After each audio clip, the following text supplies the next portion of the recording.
Assalamualaikum warahmatullahi wabarakatuh. Perkenalkan, nama saya Syifa Nur Aulia Nugrahita, mahasiswi PPG Prajabatan Gelombang 1 tahun 2024, Program Studi Pendidikan Guru Sekolah Dasar.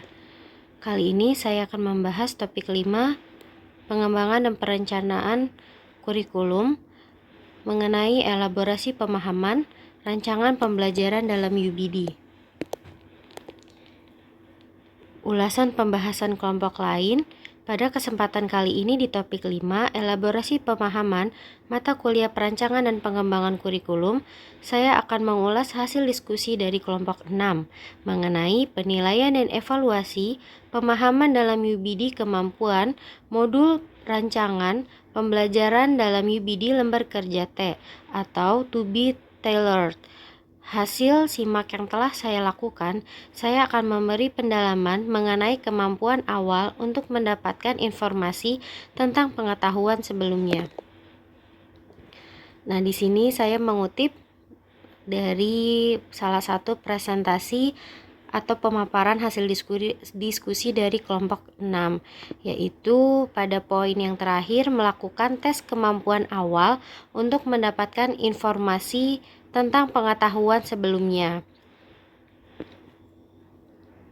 Ulasan penjelasannya, berdasarkan hasil diskusi kelompok 6 sudah baik mengenai modul rancangan pembelajaran dalam UBD lembar kerja T atau to be tailored. Dalam pembahasan tersebut, saya tertarik untuk menambahkan materi tahapan untuk mengetahui kemampuan diagnostik awal dari peserta didik serta bagaimana tahapan yang bisa dilakukan agar memudahkan guru dalam mendapatkan informasi sebelumnya. Tes kemampuan awal atau sering dikenal dengan asesmen diagnostik. Asesmen diagnostik merupakan asesmen yang dilakukan secara khusus untuk mengidentifikasi kompetensi, kekuatan, dan kelemahan peserta didik, sehingga pembelajaran dapat dirancang sesuai dengan kompetensi dan kondisi peserta didik.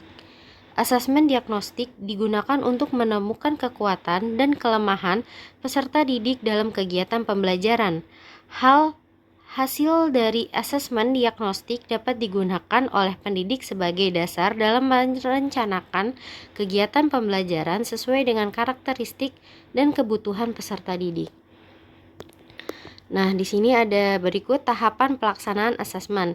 Yang pertama, menganalisis laporan hasil belajar atau rapot peserta didik tahun sebelumnya.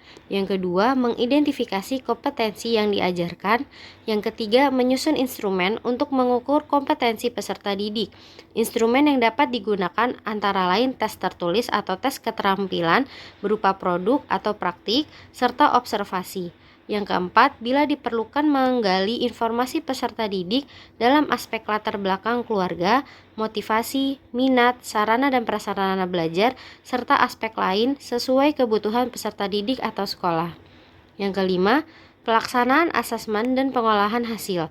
Dan yang keenam, hasil diagnosis menjadi data atau informasi untuk merencanakan pembelajaran sesuai tahap capaian dan karakteristik peserta didik. Nah, ini ada referensi jurnal yang saya temukan untuk sebagai bahan ulasan mengenai hasil diskusi dari kelompok 6. Referensi jurnalnya oleh Muktamar tahun 2024. Jurnalnya mengenai optimalisasi pembelajaran melalui implementasi asesmen pembelajaran pada kurikulum merdeka. Baik, terima kasih.